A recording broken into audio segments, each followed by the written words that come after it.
In this Patreon Q&A, I'll be answering a bunch of life and anime related questions that were sent in by you guys. As a warning, there will be manga spoilers for My Hero Academia specifically, but no spoilers for the other series that I received questions for, such as The Promised Neverland and Attack on Titan. If you want your questions answered in the Q&A next month, then all you have to do is become a Patreon supporter or YouTube member for $2 by clicking one of the links in the description.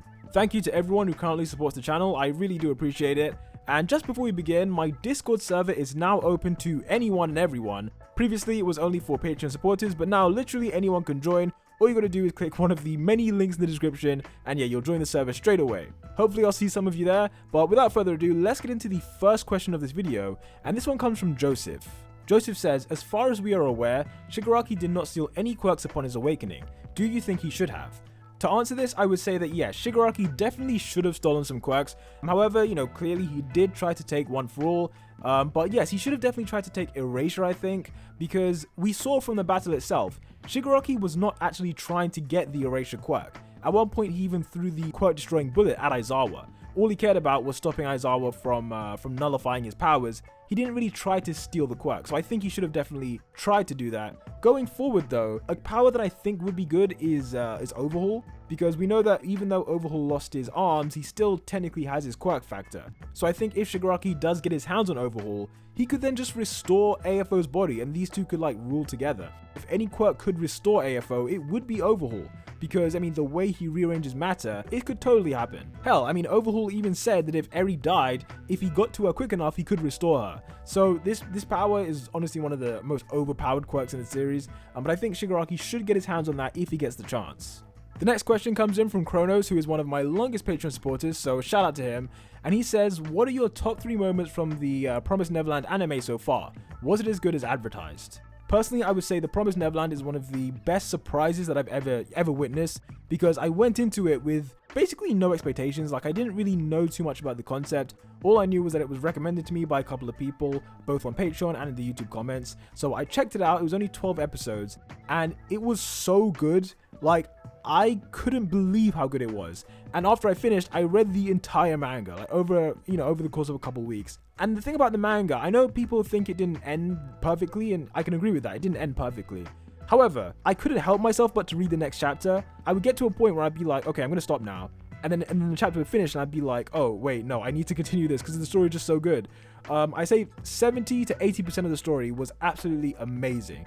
Now, talking about the anime specifically, one of my favorite moments was Rei being revealed as the traitor, quote unquote. The reason I like that moment is because, first of all, Norman is my favorite character. So the fact that Norman kind of outwitted Rei, and then the reveal that Rei is, kind of the bad guy, but not really the bad guy. I really love that moment. I was super shocked.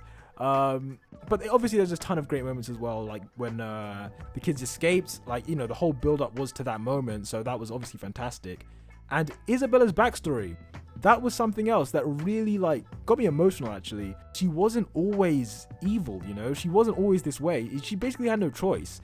And that song that what was that guy's called? Leslie, I think his name was. She had that song that she liked, and then Rei freaking knew the song, that was her son. Nah, that was amazing. That was absolutely amazing. So yeah, Promised Neverland, amazing series. If you haven't seen it, do check it out. I can't recommend it enough. Moving on to the YouTube members, Tyler TFT says, how was your 2020? Also, what's your plan for 2021? I'd say for the most part, 2020 was a good year.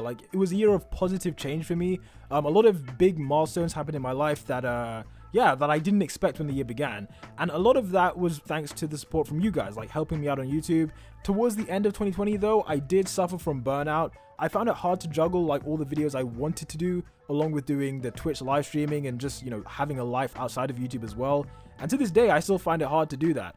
Many of you may have noticed that in January of 2021, I didn't really upload as much as I normally do. And that was because of the burnout. I just found it hard to do as many videos as I used to be able to. That said, I still do have many plans for 2021.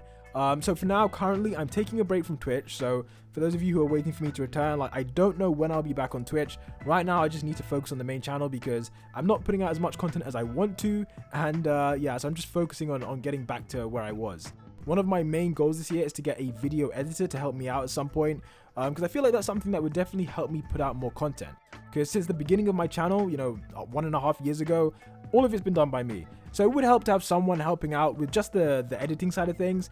But yeah, we'll see what happens, but I hope that I can do that. When season 5 of My Hero Academia comes out, and the movie obviously, which we're looking forward to, I do think I'll be making a ton of videos. So I feel like by then I should probably have the editing situation sorted out, but knowing me, I'll probably leave it till the last minute. Also, regarding My Hero Academia, I was taking a break, and I still am taking a break from doing chapter reviews specifically. However, that doesn't mean I'm not doing My Hero Academia content. Next week you'll see that I have a new video planned for something else. But if you just look through the history of this channel, chapter reviews is something I only started doing consistently about 6 months ago. The vast majority of my content is not chapter reviews. You know, I have explanation videos, theories, lists, a bunch of other stuff. So towards the end of 2020, I felt like I was doing chapter reviews because I felt like I had to do them rather than because I wanted to do them. This is probably a tip for every YouTuber out there who's watching this. It's best to like save your energy and do the content you want. And right now, the thing I'm most enjoying is doing these episode reviews for Attack on Titan. So many people appreciate it. I see it in the comments. They'll watch the episode of Attack on Titan and, you know, you just need a breakdown. You need someone to explain certain things. So I love being that person who can help clear the series up for some people. And even though I'm taking a break from the chapter reviews for now, they will obviously return, but it just depends when I get the motivation. It's all about motivation, really. You can't force it. What I am looking forward to in 2021 is expanding more videos on Black Clover, more videos on Attack on Titan. Diversifying the content is something that I've always wanted to do for a while. And yeah, so this is the first steps. You know, Attack on Titan was the first real step. But you'll see more over the coming months, and yeah, we'll see what happens. Scooby Nooby Doo says, which Titan form would you personally want to have? For me, it would be the Beast Titan. That is a good choice. You know, the Beast Titan is not bad, although it's a bit of a lottery, right? Like, you don't necessarily know which animal you're going to get. So for me, I'm going to go with the Warhammer. I feel like the Warhammer is the most practical Titan there is, because, you know, it's good from long range with the crossbow and stuff, but it's also good from close range with swords or whatever you can create. I feel like whatever situation you're in, being the Warhammer Titan, you can probably get yourself out of it. Pippo says, which pro hero do you think should be higher in the hero rankings than they are? I'm going to go with Gran Torino, because when Gran Torino was first introduced, it was kind of implied that he wasn't really that well known. Whatever rank he is probably not high enough. I mean, this guy, he survived multiple encounters with All for One. He saved President Mike during the war arc. He saved Deku and Bakugo during the war arc. Like, those guys would have been dusted if it wasn't for Gran Torino swooping in and saving them. And obviously he saved All Might back in the day. So generally he's just awesome. You know, he's done so much. I would have Gran Torino up in like 25th place, somewhere high enough where you're like, you can respect it, you know. So yeah, Gran Torino gets my vote. Tungsten Tarkus says, what race would you like to see in Black Clover? For me, I've always wanted to see angels in Black Clover, because I think it's undeniable at this point, especially when we look at the latest chapters, that devils are most likely the strongest beings in this series.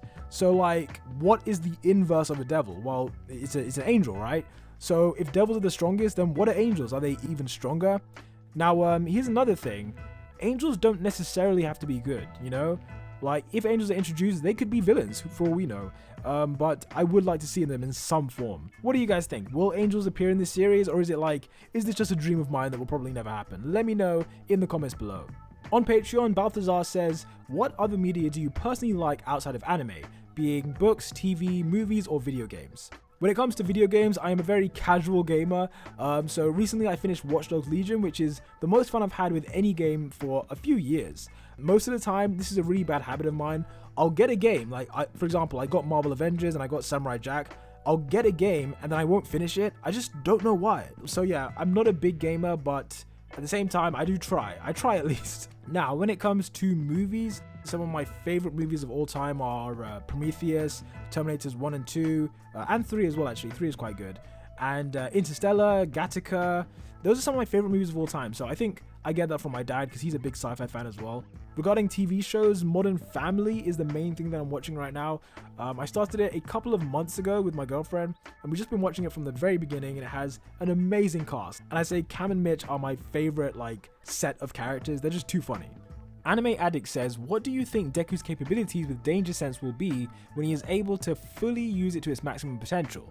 I had a thought that he could use it to dodge attacks on par with Observation Haki in One Piece. So yeah, I'm not too sure about Observation Haki in One Piece. Maybe someone in the comments will let me know the full details of that. However, what I can say is that at its maximum potential, Danger Sense could effectively be Ultra Instinct just in the My Hero Academia universe. Because I feel like when you have a power that alerts you when you're about to be attacked or when there's danger in the area, then the natural, progression of that is that you specifically know how people are going to attack you.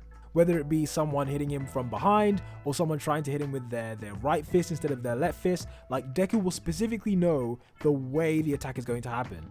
And I guess in a way you could also compare it to Foresight, which is Sanitai's quirk. But yeah, I feel like it would be something that just makes Deku untouchable.